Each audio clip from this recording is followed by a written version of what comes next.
Well, hello everybody, it's Kate Luella here, and I'm very excited to introduce this next guest I did an interview with last night. It's Kelly McCausey. She has been podcasting an awful long time. She was a wonderful person to interview because she had such a wealth of knowledge. She's also a very sweet-natured person, which makes it really fun. From what I gauged, she actually started out when it wasn't podcasting. It was like an internet radio show when she started out, but then it's now known as podcasting. She's coached people with podcasting over the years. So her main niche is work-at-home mums, women who multitask and want to sort of earn an income from home, online, and that's where she steps in. She's got a lot of information products to help people learn that skill. She runs workshops. She's a mentor. Awesome person to talk to. She's obviously helped a lot of people over the years, and she attests a lot of her success to her podcasting. She actually considers it an integral part of her business. Kind of like if she didn't podcast, she wouldn't be where she is today. It sort of has opened a lot of opportunities for her. So we also talk about a few things about podcasting and where she believes podcasting has come from and where it's going, why podcasters don't stick at it often and they drop away, or she calls it pod fading, which I thought was very funny. And we talk about show formats, different types of show formats she's tried, things like co-hosting and things like that. She talks about monetizing your podcast, maybe by selling it on iTunes in other categories than a podcast, or getting sponsors for your show and different ways to network with sponsors to derive income. So she's got a wealth of information based on her experience. She's a very easy person to talk to. So we started off by talking about her podcasting hosting arrangements, and she stated that she's with Wordpress, and I noticed on her podcast that she only had 10 shows listed. So I'm like, well, where's the other 6,000 shows or however many you've done?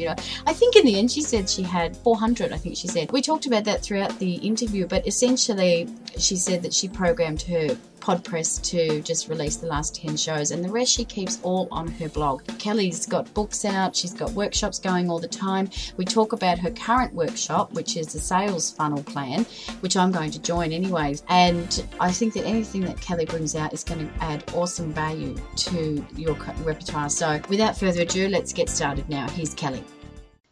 So how are you going? I'm good. How are you? It's morning over there, isn't it? Yes. Yeah. Yes. Okay. I wish it was morning here. No, look, thank you so much for talking to me. I'm so pleased. I just love what you do online. So it makes me feel easier to interview because I'm new at this, whereas you've been doing this for donkey's years. Yeah. So how does that work with your files? Are you taking them down after a while, or how does that work? No, it's a setting in WordPress where you tell it how many items to keep in your syndication. Right. And so that's my next question. Are you using PowerPress? Is that what you're doing, or? nope, I'm using the PodPress plugin. Okay. How have you found podcasting over the years? Have you found it getting better, or do you find it different now, or how do you find it as a medium to, I guess, not only for your business, but just to even create new business as well as look after nurturing your existing business? How do you find that? Well, if we go all the way back to 2003 when I started an internet radio show, Yep. I had to convince people that they could really listen to a radio show on the internet. So there was so much education going on all the time. I had to teach them that they could. I had to teach them how. Back then, we still had people on slow internet connections, so it was an uphill battle. So I would say it's so much better now because you don't have to convince people that it's possible. They just they know that it's possible. So it's easier to reach new people than it has ever been before. When iTunes, when podcasting came out in 2004, prior to podcasting, you had to come to my website and click play to listen. That was the only way, or come and download the MP3 intentionally. When podcasting hit in 2004 and I released an RSS feed, it was like this amazing thing where, people automatically downloaded it. And when I submitted my podcast to iTunes, my audience immediately grew by about 250 people within a month. And that just blew me away to realize that there were people searching in iTunes for something to listen to. So it was tapping into a whole new audience. And that's just only grown since then. You know, every year in my niche up until this last year was moms. I was a work at home mom myself, and I was working with work at home moms. So I got a flood of new listeners every Mother's Day and every Christmas because that's when moms would get their iPhones and their iPods, and they would go out to iTunes looking for new stuff to listen to. So obviously, though, you're still doing it. So is it because it's getting better and better, or it's just because that's what you do? Or, I'm just trying to ascertain if podcasting has been, worthwhile, I guess, to continue it anyway, Definitely. Right. Okay. I love audio as a venue of sharing information. I love the interviews, and when I create information products, I usually have a huge audio component to them. It's just my preferred thing. I also like to write, and I'm pretty prolific with the text, and I do just a little video at this point. Audio is just my favorite. But podcasting has always been a source of new people for me. And I know it because they tell me, I found you through your podcast.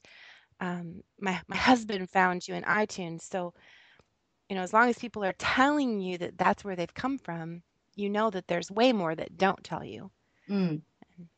Well, that's what I was going to ask next, is that how do you gauge that return on investment? Or it doesn't have to be financial, but even just, is that just you watching the subscribers and downloads going up? Or is there any other way besides people telling you? Or I've always expected to see growth from the beginning. And I had an interesting conversation with a lady when I had been doing internet radio for about a year. A gal from California, don't remember her name, but she called me and she wanted me to help her understand podcasting. And she couldn't understand why I didn't have millions of downloads every week. And I explained to her, well, for one thing, people don't know about it yet. Yeah. For another thing, my niche is work at home moms. And I've only been around for a couple of years. Not everyone knows about me. And she couldn't understand why everyone didn't know about me. She just had this idea that if you built something on the internet, suddenly every mother in the world knew about you. Yeah. And it's not like that. No, it's not. So she was kind of sad to know that I was happy with, I think I was running about 1,200 downloads at the time. And I was like, 1,200 downloads is awesome. Yeah. I started with 2. And as long as I've seen growth, I've been happy. Yes. I've never cared about, being I mean, monstrous. growth is growth. Yeah. Yes, growth in numbers and growth in income. And that's what I've always looked for, and that's what I've always seen. Yeah. Do you ever wonder what it would be like if you took podcasting out of the equation? Do you think it would affect it adversely? Definitely. Right. Okay. So this is definitely part of your business model, and that's that. Yes. Yeah. And you obviously love it too. I get yes. that. Yeah. I can tell. If it were not for podcasting, I would know about 1/10 of the people that I do. Yeah. It is good networking, isn't it? Yeah. From the point of view of meeting cool people and interviewing them and giving them buzz, and it gives you an opportunity to treat somebody well, and they remember that. Yeah. I mean, it's kind of unique almost, isn't it? It's very hard to explain, but I know what you're saying. So, I mean, I'm hoping more bloggers do it. Do you find bloggers developing their podcasting skills after they see what you're doing, or just other bloggers that you know, or do you find that, you're one of the very few? I know quite a few people who are podcasting, and almost from the beginning, people were asking me to show them how to do it. So I've mentored a lot of people in launching podcasts that we call it pod fading. They pod faded away within a year because they didn't personally have a great vision for what to do week after week or month after month, whatever their frequency was going to be. And that kind of breaks my heart. When someone starts a podcast and it fades away, I feel really sad, like they didn't give it a chance. But I had to come to understand that audio isn't everyone's favorite genre. Mm. And I hold on to some of my favorite um, success stories of people who started podcasts that do continue to do it today and what it's done for their business. Mm. Always hold them up to people as an example of look what can happen if you start it and stick to it. Mm. I guess it's like everything in life where you can lead a horse to water, but up to them there, they've got to then run with that and, Yeah. yeah, so, but no, I understand that. And so did you have any podcasting mentors or you really just found your own way? When I didn't have any mentors, no. Mm. I fell in love with an internet radio show that occasionally featured a work-at-home mom, and I was devouring their their complete archive. And about the time that I finished it, they went off the air. The show went off the air, and there was no one else doing it. So it's so interesting today. If you say, I think I would like to start a podcast, you can Google how to start a podcast and you can find out how to do it, the basics within minutes. Mm. But back then, you could not Google like how to start an internet radio show. Mm. There were no tutorials. The people who were doing it were typically those hobbyists that like were running an Elvis station or something. Yeah. They were not really interested in answering questions because I wasn't doing a music station, and it was hard to figure things out. I wasted so much time, and I wasted a lot of money. It was very, very expensive in the Right. beginning. Mm. And I'm glad that changed. I'm so glad for Adam from MTV because he changed everything when podcasting came out. All of a sudden, things got easier. Okay. I'm gonna blank I'm gonna say the wrong last name.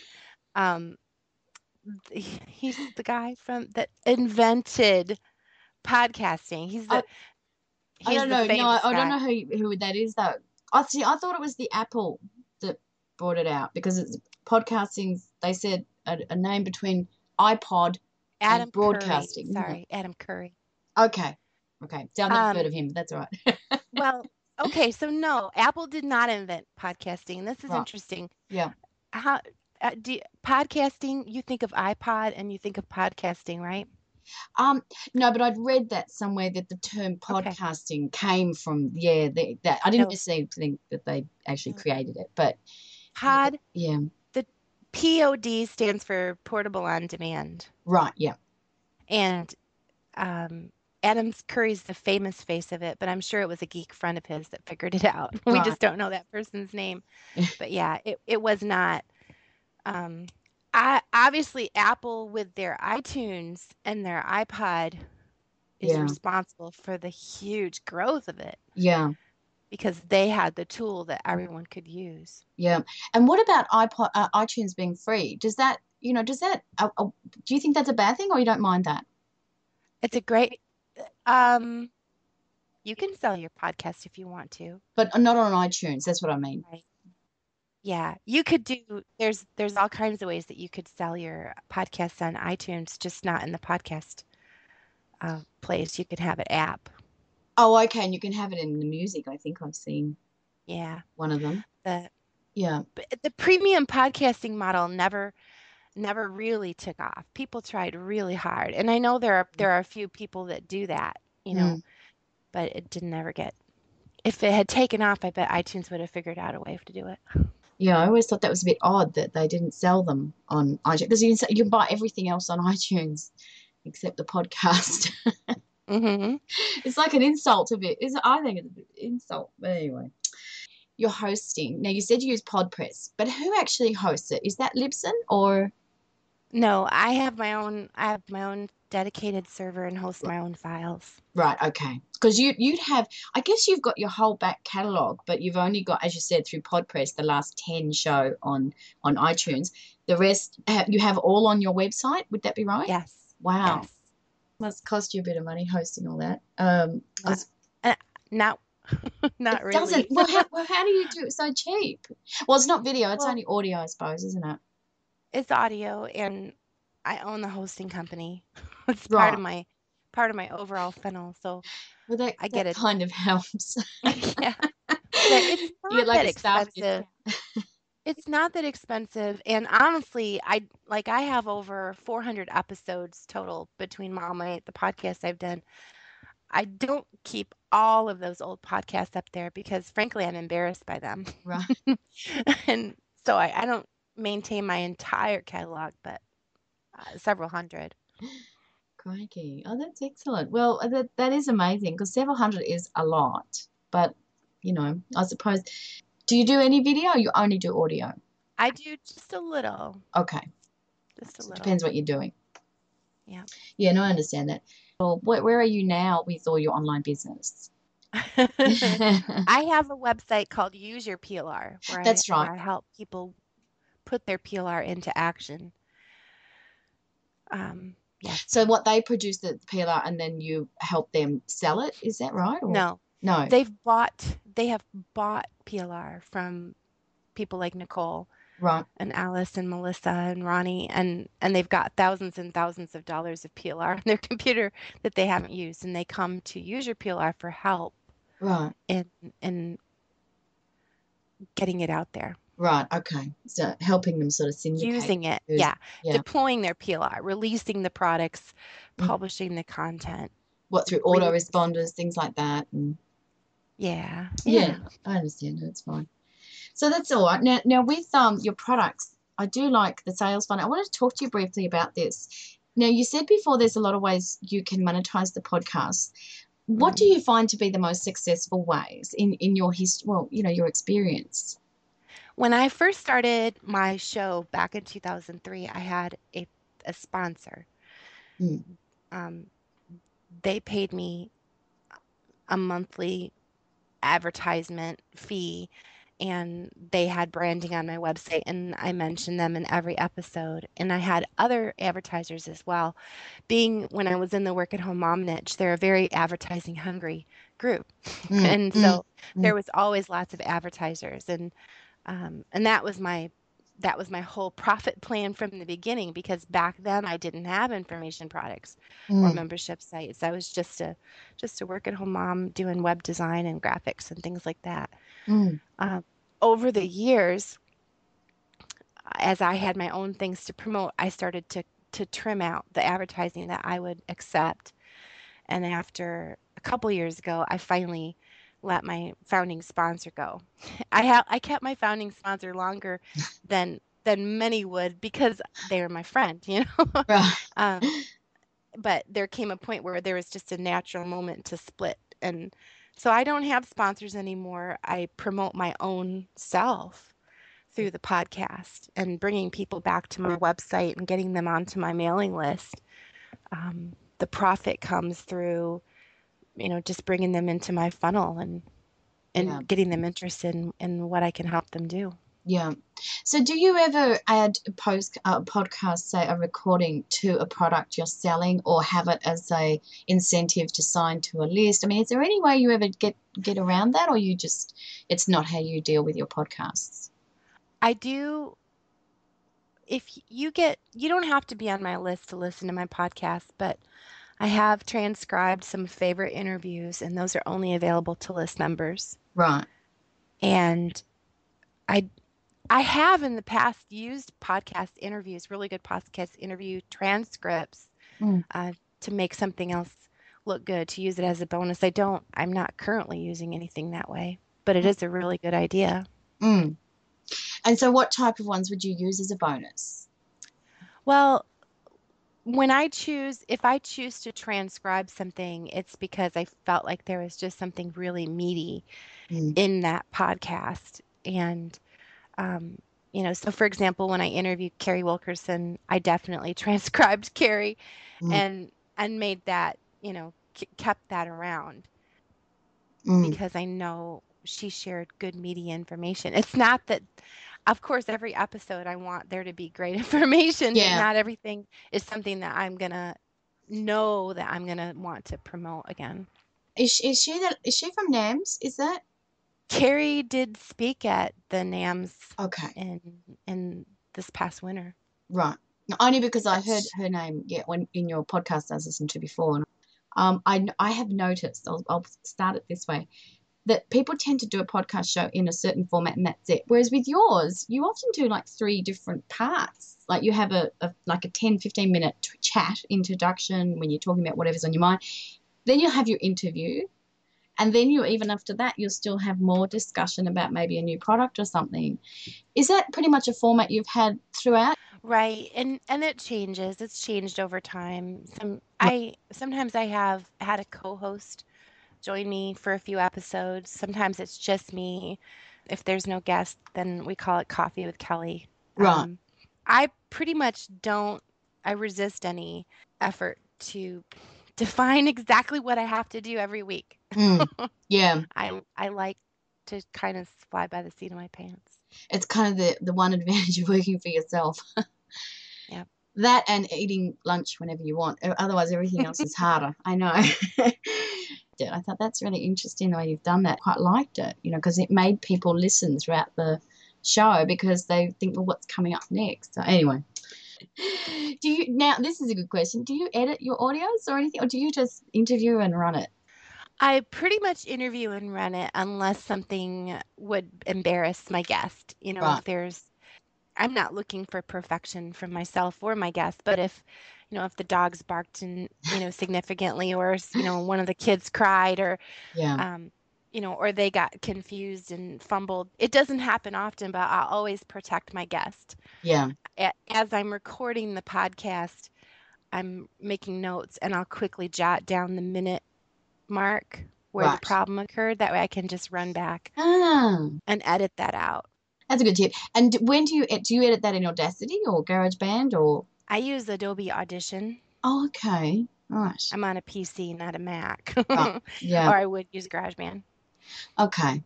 No, I've got Audition, but I try to stay away from the high ones that need training. So I'll just use Audacity because it's pretty quick. Yeah. In my Smart Podcasting Skills course, I teach people on Audacity, and it's what I used for a really long time. Yeah.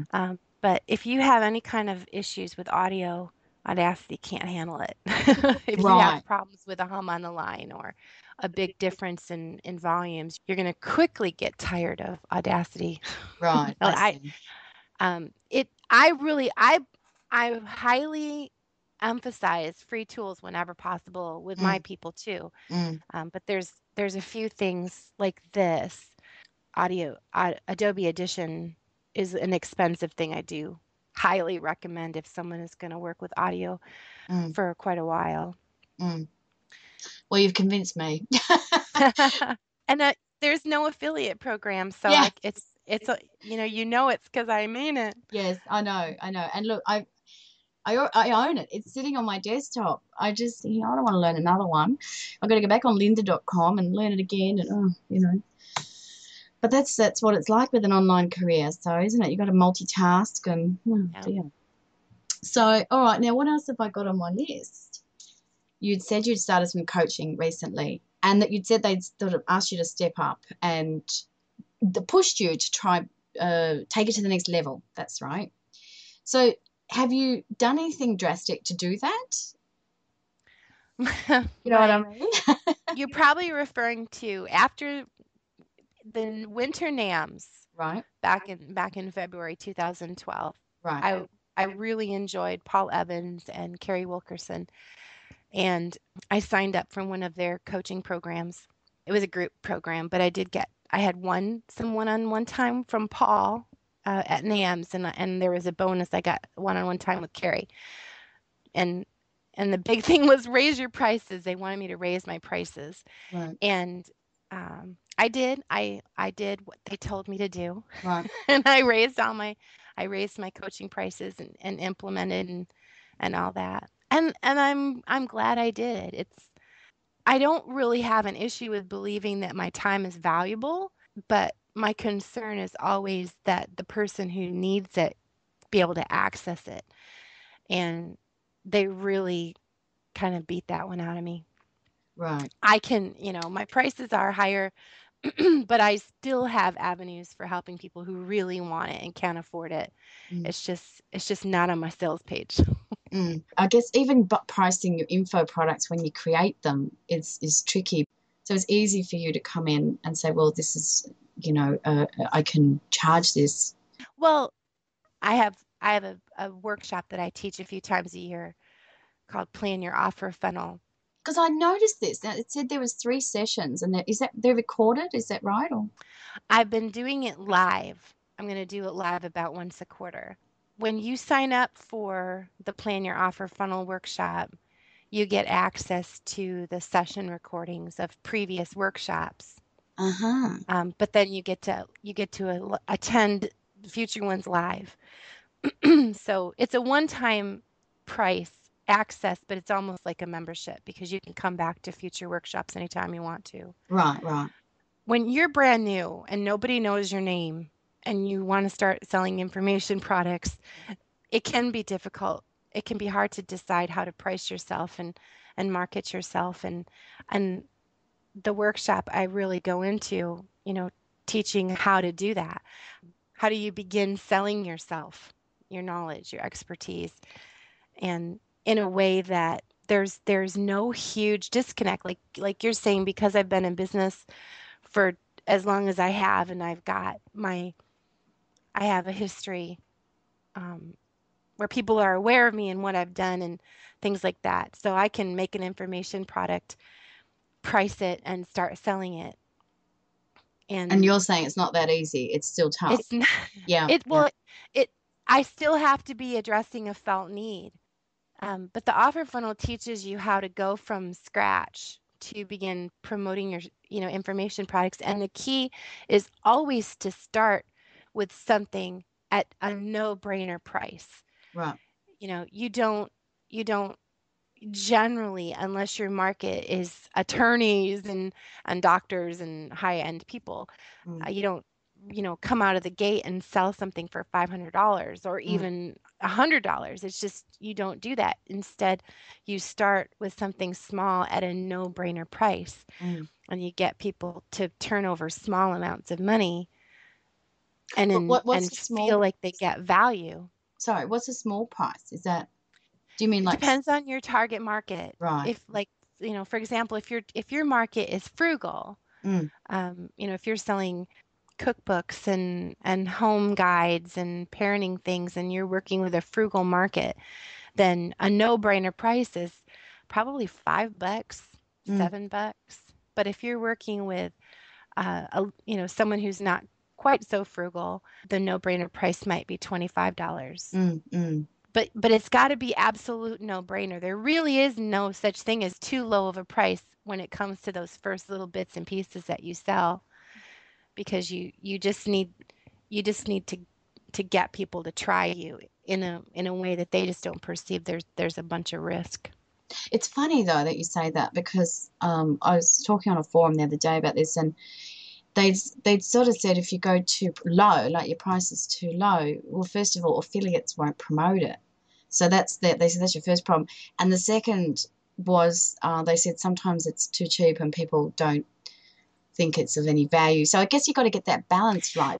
It's about the target market. Yeah. If you're the market that, if you're trying to reach a market of, say, business owners who are currently making, I don't know, $25,000 to $30,000 a year. Yeah. Their no-brainer price is probably closer to, $27 to $49. They're not going to feel too much pain about it because they're making some money. But if they're brand new and they're not making any money, then $27 is a huge thing. Yeah. I was there. I mean, I remember biting my nails over a $49 ebook. When was that? It was Rosalind Gardner's Super Affiliate Handbook. I wanted that thing so damn bad. Yeah. But I was a single mom, and every penny I made, I needed. Yeah. So that $50 was so painful. Yeah. I thought about it. I anguished over that decision, and I did finally buy it, but it was a hard decision. So my no-brainer price was much closer to $10 at that time. But I think also that book that you're talking about was about helping you create wealth. So perhaps that's why you did sacrifice something else, because you saw it as investment. So that's also looking at what exactly you are selling. The key to getting people to begin spending money with you is to be answering a real felt need. And that's what I teach in the workshop, how to identify those real felt needs. And you start with something, a no-brainer price, to win those first customers, to get those first testimonials, to experience the results of your work. And then you don't continue to release nothing but cheap products. You move on to mid-range and ultimately high-range products. What they were talking about on the forum is very true, but those first few products that you sell at a no-brainer price are not about affiliates. That you do have an affiliate program, but you're not going to appeal to super affiliates when you're brand new anyways. Exactly. Yeah, that's right. And but like you say, it really does depend, what exactly you're creating, as in the product, what it is, and second of all, what is it going to do? Like, who's your target demographic, and what are you going to do? So what is it you're selling, and who you're selling it to? And only then can you really work out those things that you said, which is the no-brainer price, or what is a mid-tier price, because until you sort of, so I guess it sort of varies a little bit anyway. So, I guess a workshop like yours would be great, because do you get to talk to the other people in the course, or just, Yes. right, so it's like a webinar? During the workshops are in a live webinar room, and so you can interact during the live workshops. Yes. Yeah. Well, that'd be fantastic. Well, I'm going to join it. Okay. But the next workshop isn't until October. Oh, well. So it's really inexpensive. Yeah, but no, look, it wasn't. It was under $30 or something. It was like nothing. Yeah. It was the no-brainer price. Yeah. So I'm not complaining at all. It sounds fantastic. So I'll definitely do it. I think that's another thing too, isn't it, really? We've got to work harder to get subscribers on our blogs. Yes. And you got to have your list. Do you encourage people from your podcast to go to your blog and yes. Right. Okay. I tell them, come back to the website for show notes, for links, to get on my list, and to not miss anything. Yeah. Right. And so you're always seeing that growth then from that? Yes. My mailing list grows organically from the website, but I do other specific things to grow my list through the year. And podcasting's one of them, obviously, but yeah, no, I understand. Now, you do this podcasting course too, so tell me more about that in case anyone in my workshop wants to network with you on that basis. Well, my course is smartpodcastingskills.com. It's a 6-week course that walks you through brainstorming what your podcast would be about to getting it ready to launch. There's everything my students ask for is in there. Right. Quick tutorials on Audacity and iTunes, and writing good show notes and press release templates. It's turned into a really nice little package of resources there. I've been teaching podcasting since I've started doing it, but things change. My original course before podcasting erupted was shoestring radio. I was going to teach a course on how to do an internet radio show. Podcasting came out and broke everything. So I gave that course away for free for a long time, and then it got out of date. And I wasn't teaching a podcasting class for quite a while, but people were asking for it this year. So I went ahead. And so this is all brand new, fresh this summer. What, the course that's there now? Is that what you mean? Yes. Yeah. Fantastic. So you're finding people still wanting to do podcasting, I'm assuming. Yes. Right. Oh, yes. Right.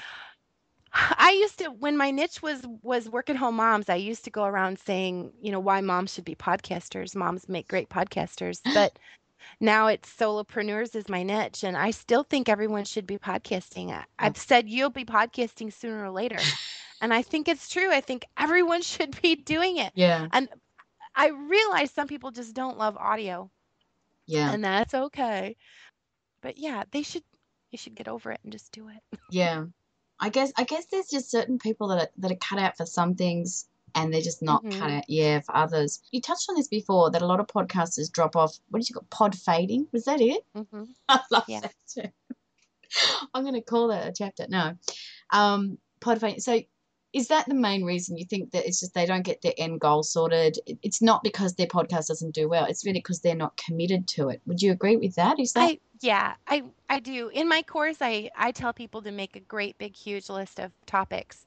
And if you can't do that, you probably should start a podcast, because some people started a podcast thinking, oh, I'll come up with ideas. Mm. But Or I'll just talk.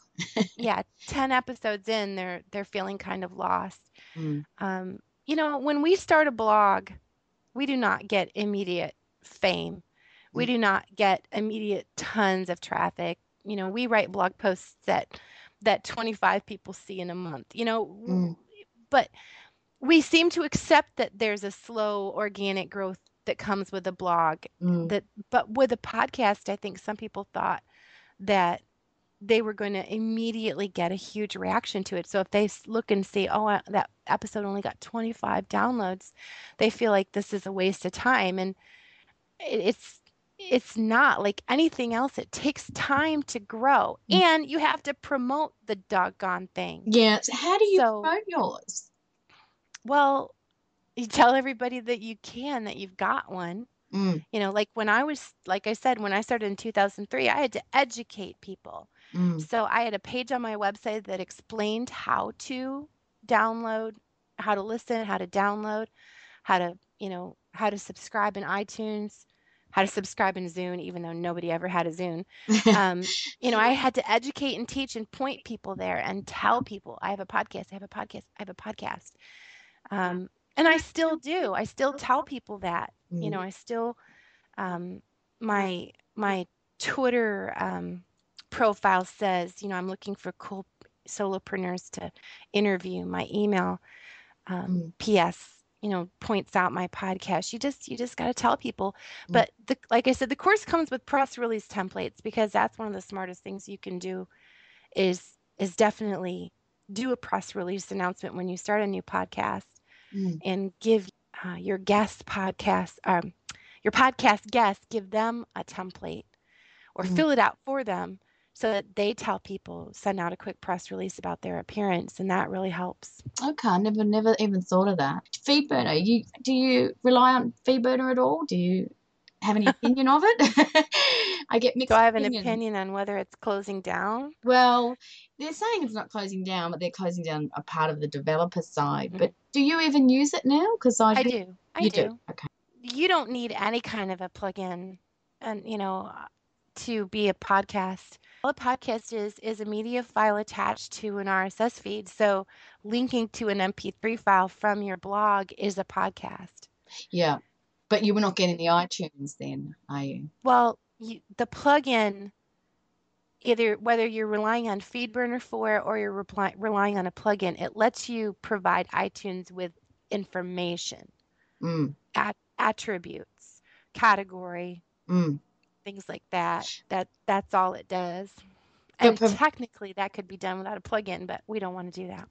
But I suppose, but you've still got to lodge it with iTunes, the RSS feed the RSS feed, and then you can just post it from you. Yeah, so they've still got to do that one step. That's all. It's not a big deal, is it? So well, sorry. You're a podcast whether you're in iTunes or not. Yeah. You know, iTunes is just a directory that we love, but it's just a directory. Yeah. Well, even YouTube, because you can subscribe to a YouTube channel. Yep. It's the same thing, really. It's a syndication of that. So do you take notes in that before you do it? How do you prepare for an interview? Yeah, I know. Give me some insight. I mean, I only put sort of bullet points down and then kind of wing it. Is that what you Yeah. Yeah. If I approached you about an interview, I'm going to prepare questions and send them to you in advance. Okay. Unless you are willing to fly by the seat of your pants with me. Okay. Some people are not. So whatever they need, if I approached you, I'll do the work. But if you approach me, like if you say, hey, Kelly, I want to be a guest on your podcast, then I say, fine, make up some questions and talking points. Right. Whoever asks you out on the date pays for the date. I love that. So it's going to vary from person to person, but you know, I was listening to your podcast the other day, and you're talking to the virtual assistant lady. Yeah. I can't remember her name now, but obviously she's. I mean, look, I'm just I don't really know, but I'm assuming she's approached you, or no, did she ring in? You did this promotion. That's right. I remember, you were saying, and she contacted you and said, look, I'd love to talk to you because you had this open door policy or something. Oh, yeah, Andrea. Yes. Yeah. And so she's approached you and said, does that happen a lot that people contact you and say, look, could I have a conversation with you on your show and promote my product or my whatever? And It it used to. Um back back in the day, there was actually a way to be a sponsor.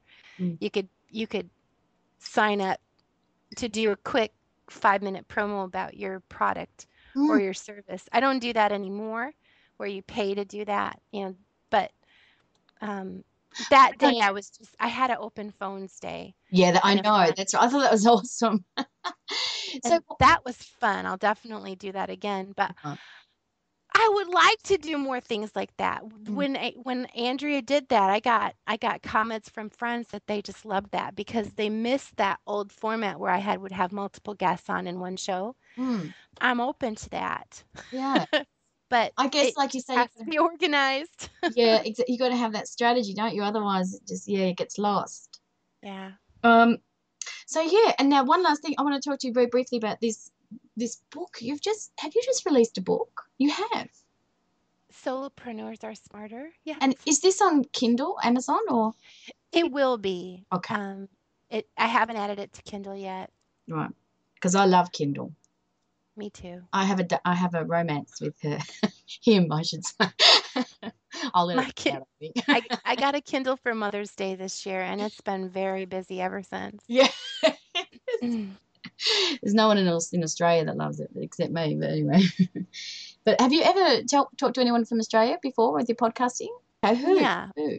it's been quite a long time, but in the work at home mom niche, there Yeah, I had friends over there in Australia that I had on the show. right.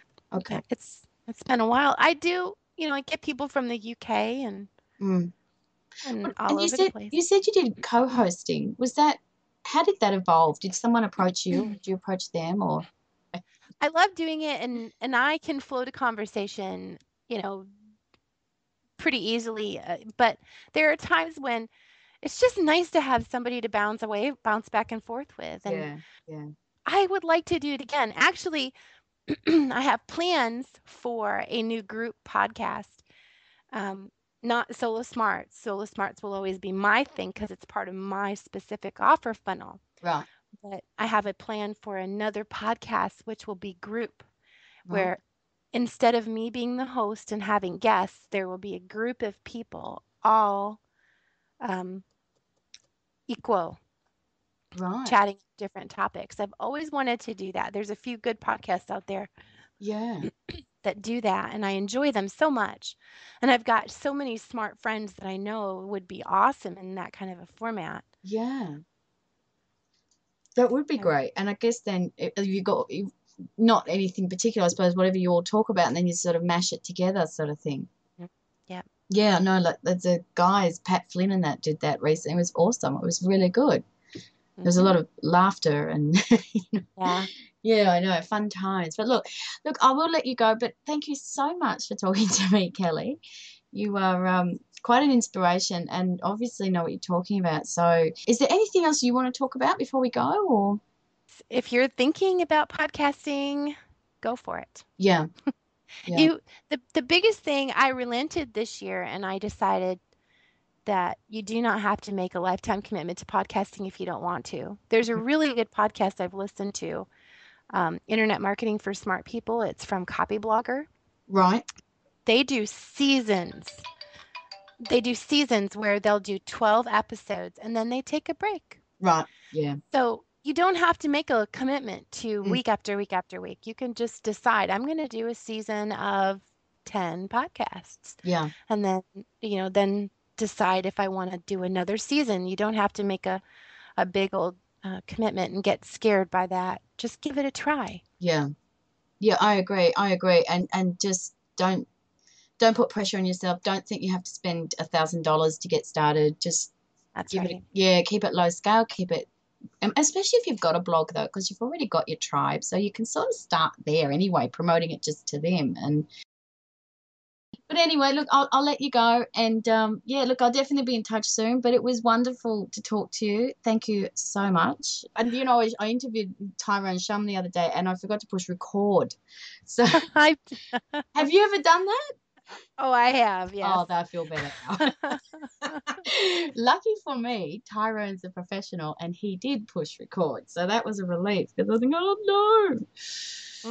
Well, you know why? Because I got this stupid thing that records and it goes on automatically when the call comes in, but I thought you had to push go. And what I actually did was push stop. But yeah, I know. Yeah. It's not really my fault then, if you know what I mean.